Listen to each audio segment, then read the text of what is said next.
मशरक़ वस्ता में तेल तनसीबात और ऑयल टैंकर्स पर हमलों के बाद आलमी मार्केट में खाम तेल की कीमत में फिर इजाफा। ब्रेंट ऑयल $100 फी 20 सेंट पर पहुंच गया, जबकि WTI में 8.5% इजाफा हुआ है और यह तकरीबन $95 पर ट्रेड हो रहा है। पाकिस्तान स्टॉक एक्सचेंज में कारोबार के आगाज पर 100 इंडेक्स में 2300 से ज़ायद पॉइंट्स की कमी। कुछ देर पहले खसारा 1500 पॉइंट्स या 1.5% तक गया। दीगर एशियाई स्टॉक मार्केट्स में कारोबार के दौरान मंदी। जापान का निक्के index 1.6%, Australia ASX 1.56%, Korean KOSPI 1.14% और बम्बई का सेंसेक्स 1% नीचे चला गया।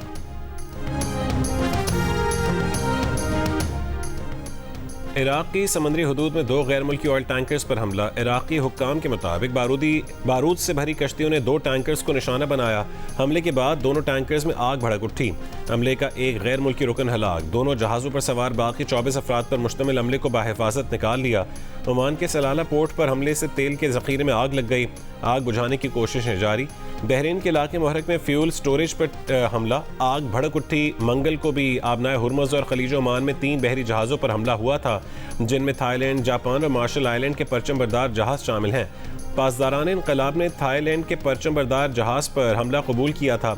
सऊदी वजारत दिफा का कहना है कि प्रिंस सुल्तान एयरबेस पर दागे गए 3 बैलिस्टिक मिसाइल तबाह कर दिए। दुबई क्रीक हार्बर के करीब इमारत पर ड्रोन गिर गया, कोई जानी नुकसान नहीं हुआ, आग बुझा दी गई। ईरान ने ओमान की तेल तनसीबात पर हमले में मुलविस होने की तरदीद कर दी।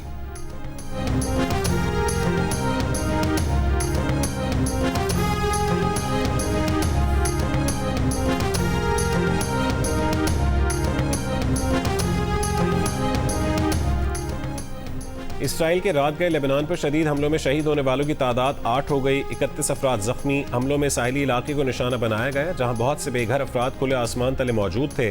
इसराइल का कहना है कि हिजबुल्ला और ईरान ने इसराइल के खिलाफ पहला मरबूत और मुश्तरका हमला किया।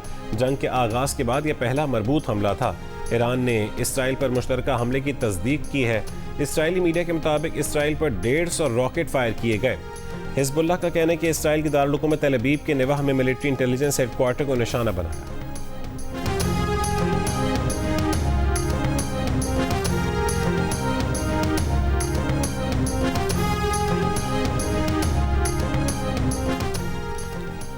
अक़वाम मुत्तहिदा की सलामती काउंसिल में ईरान के खलीजी ममालिक पर हमलों के खिलाफ मुज़म्मती करारदाद मंजूर। खलीजी ममालिक के पेश करारदाद के हक में 13 वोट आए। चीन और रूस गैर हाजिर रहे। पाकिस्तान ने खलीजी ममालिक की करारदाद के हक में वोट दिया। सलामती काउंसिल में रूस की जंगबंदी की करारदाद मंजूर न हो सकी। अमरीका ने रूस की जंगबंदी करारदाद वीटो कर दी।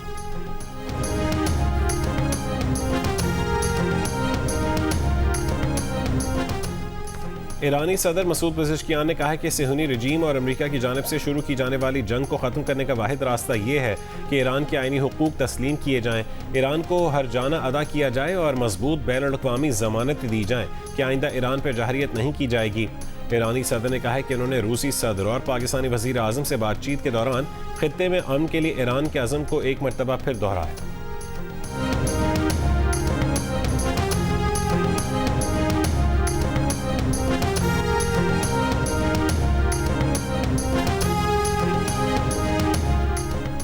IMF ने कहा है कि पाकिस्तान के साथ बातचीत में हौसला अफजा पेशरफ्त हुई है। आइंदा चंद दिनों में बातचीत को हतमी शक्ल दे देंगे। पाकिस्तान के लिए तीसरे रिव्यू पर IMF का बयान। कहा कि इस्लाहत और माहौलियात के शोबे में पाकिस्तान ने अच्छी कारकर्दगी दिखाई। मशरक़ वस्ता बहरान के पाकिस्तान पर असरात पर भी बात हुई।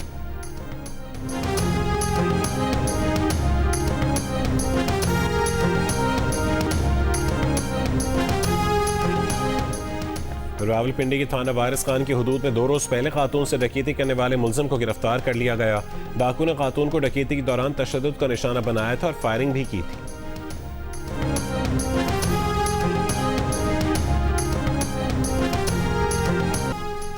आबनाए हुर्मुज़ की बंदिश के बायस पाकिस्तान ने बहरा अहमर के रास्ते तेल लेना शुरू कर दिया। PNSC का जहाज़ सऊदीया की युम्बा पोर्ट पहुंच गया। ज़राए के मुताबिक जहाज़ पाकिस्तान के लिए 73,000 टन खाम तेल के साथ आज कराची के लिए रवाना होगा। PNSC का एक और जहाज़ शालामार वॉर जोन से तेल लाने में कामयाब हो गया। वज़ीर तिजारत जाम कमाल ने कहा है कि तेल की तरसील कुवैत, सऊदी अरब और कतर से मुतबादिल रूट से हो रही है। ओमान, फुजैरा और बहरा अहमर को फ्रेट के लिए इस्तेमाल किया जा रहा है। तेल की कीमतें हमारे हाथ में नहीं हैं, हम IMF के प्रोग्राम में हैं। जियो न्यूज़ से खुसूसी गुफ्तगू करते हुए बताया कि वज़ीर आज़म ने कहा है कि तेल की आलमी कीमतें बढ़ती हैं तो अवाम पर बोझ नहीं डाल सकते। ऐसी सूरत में हुकूमत तेल की इजाफी कीमतों का बोझ खुद बर्दाश्त करेगी।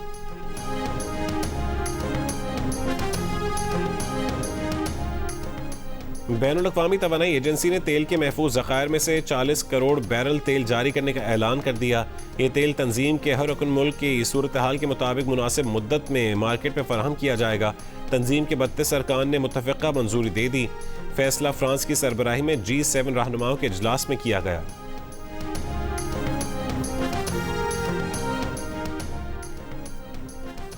ट्रंप की महकमा तवानाई को अगले हफ्ते से स्ट्रेटेजिक पेट्रोलियम ज़खायर से 172 मिलियन बैरल जारी करने की इजाज़त।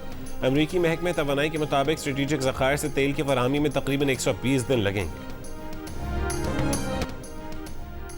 ईरान का इसराइल और खलीज में गूगल, माइक्रोसॉफ्ट और ऑरेकल जैसी टेक कंपनियों और बैंकों को निशाना बनाने का ऐलान। इस्लामिक रिपब्लिकन गार्ड्स ने कहा है कि वो अब इसराइल और खलीज में वाक़ अमरीकी टेक फर्म्स और बैंकों को निशाना बनाएंगे।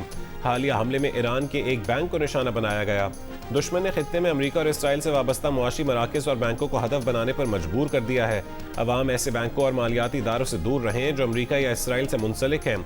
दूसरी जानिब इसराइल के तेहरान पर हमले, शदीद बमबारी, धमाके और लड़ाका तैयारों की आवाज़ें। एक शहरी शहीद। इस्फहान में भी बमबारी, रूसी कौंसल खाना मुतासिर। तबरेज़ में हमले से 3 शहरी शहीद, 4 जख्मी हो गए। हमलों से अब तक ईरान में 10,000 शहरी मकामात को निशाना बनाया गया। 20,000 इमारतें मुतासिर हुई।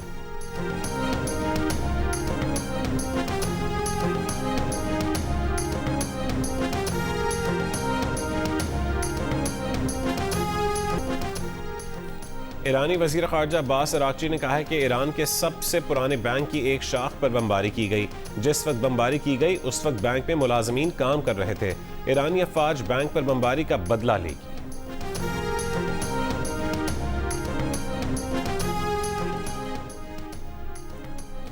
तुर्क सदर रजब तय्यिप एर्दोग़ान इसराइली वज़ीर आज़म पर बरस पड़े। कहा कि नेतन्याहू हॉलोकॉस्ट के बाद इसराइलियों के लिए सबसे बड़ी आफत बन चुके हैं। इसराइली शहरी अपनी रातें पनाहगाहों में गुजारते हैं। ये इसराइली अब कह रहे हैं कि नेतन्याहू हॉलोकॉस्ट के बाद सबसे बड़ी मुसीबत की अलामत है। कहा कि सूरत हाल मज़ीद बिगड़ने से पहले तनाव को कम करने की कोशिशों पर तवज्जो है। जंग को रोकना चाहिए, इससे कबल कि मज़ीद बढ़े और पूरे खित्ते को आग की लपेट में ले ले। फ़रीक़ैन को मुज़ाकरात की मेज़ पर लाने की कोशिश कर रहे हैं। अमरीका की फौजी तहकीकात में ईरान में बच्चियों के शजरा तैयबा एलिमेंट्री स्कूल पर हमले का जिम्मेदार अमरीकी फ़ौज को ठहरा दिया गया। न्यूयॉर्क टाइम्स के मुताबिक अमरीकी फौजी तहकीकात में पता चला है कि मुनाब स्कूल पर हमला अमरीकी फ़ौज की जानिब से हदफ के तयन की गलती थी। इस अमरीकी हमले में 150 से ज़ायद बच्चियों समेत 175 ईरानी शहीद हुए थे। न्यूयॉर्क टाइम्स ने लिखा है कि बच्चियों से भरे स्कूल को निशाना बनाना हालिया अशरों में की गई सबसे बड़ी और सबसे भयानक फौजी गलती गर्दानी जा रही है।